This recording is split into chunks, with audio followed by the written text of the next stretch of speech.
Hello good afternoon बच्चों।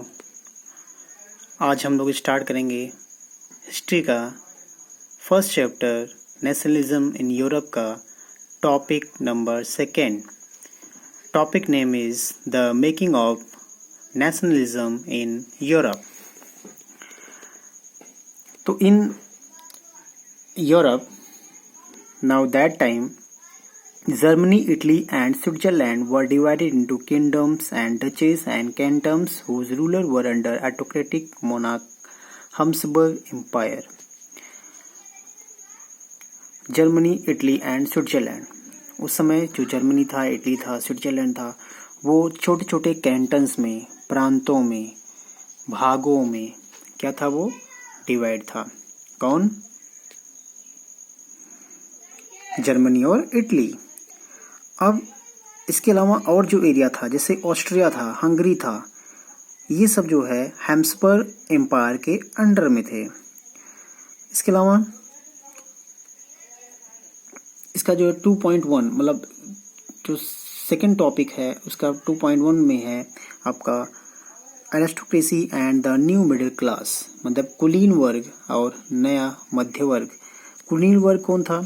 जैसे उस समय के जो राजवाड़े थे, राजा महाराजा या उसकी जो फैमिली से बिलोंग करने वाले लोग थे, उनको एरिस्टोक्रेसी कहा जाता था, मतलब लैंड लॉर्ड्स कहते थे। अब देखिए, तो यहाँ पे dominant class on the continent, मतलब जिनकी संख्या ज़्यादा थी, डोमिनेंट क्लास जो थी वो था लैंडेड एरिस्टोक्रेसी इनोडेड by the common way life on start and toward the house spoke French by diplomacy connected by the marriage ties but was small in number peasant was majority. तो वहाँ पे जो landed aristocracy थे, मतलब जो रजवाड़े थे, राजा की फैमिली से बिलोंग करने वाले लोग जो थे, ठीक है, या फिर जो उच्च कुल के लोग थे, इनके पास बहुत सारा प्रॉपर्टी होता था और ये लोग कॉमन लाइफ को यूनाइटेड थे और इनके टाउन्स में भी हाउसेस होते थे और गांव में इनकी प्रॉपर्टी होती थी और ये लोग एक दूसरे से कनेक्टेड होते थे थ्रू द मैरिज। ये एक जो है एरिस्टोक्रेसी जो है दूसरे के यहाँ जो है शादी करता था, जिससे इनके बीच में वैवाहिक संबंध के माध्यम से ये एक दूसरे से जुड़े होते थे। अब देखिए, उस समय की और जो कंडीशन थी वो क्या थी? वेस्ट यूरोप, जो वेस्ट यूरोप था, farming by the tenants and small owners, मतलब वेस्ट यूरोप में छोटे मोटे किसानों के द्वारा खेती की जाती थी। और जो ईस्ट यूरोप था वहाँ पे वेस्ट कल्टिवेटेड लैंड था वो, और वहाँ पे जो किसान जो खेती होती थी वो किसके द्वारा होती थी? सर्ब्स के द्वारा। सर्ब्स मतलब दास के द्वारा होती थी। एंड जो वेस्ट एंड सेंट्रल यूरोप था, जो मध्य यूरोप था, growth of industrialization production emergence of commercial classes, तो जो मध्य यूरोप था वहाँ पे कॉमर्शियल क्लासेस जो है वो बढ़ रहा था। तो कॉमर्शियल क्लासेस बढ़ने के कारण वहाँ पे एक नया वर्ग उभर करके सामने आ रहा था। Second half of 18th century industrialization of England and 19th century in French and German state, और 19वीं शताब्दी तक फ्रांस में और जर्मनी में भी इंडस्ट्रियलाइजेशन हो गया था।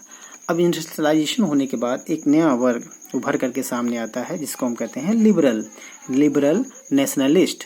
तो लिबरल क्या कौन थे? लिबरलिज्म एक लैटिन वर्ड लिबर से डिराइव्ड है जिसका मतलब होता है फ्री, मीन्स स्वतंत्र होना। तो मीन्स फ्रीडम ऑफ इंडिविजुअल। ये लिबरल वो थे जो कि फ्रीडम ऑफ इंडिविजुअल में विश्वास करते थे। फ्रीडम ऑफ इंडिविजुअल मतलब व्यक्तिगत स्वतंत्रता में विश्वास करते थे। And equality of all before law, और जो कानून की निगाह में सबको एक समान समझते थे। And understood as the end of autocracy and clerical privilege and stress inability of private property।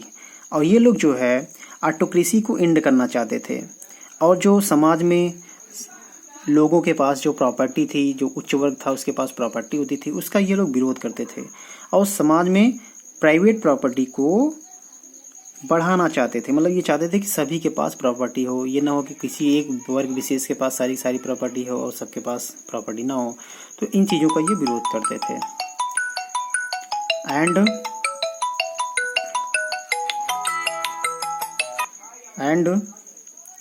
And universal suffrage यहाँ पे एक वर्ड है। यूनिवर्सल सफरेज मतलब होता है initially only property owned man had right to vote under Jacobin right was given to all adult mails.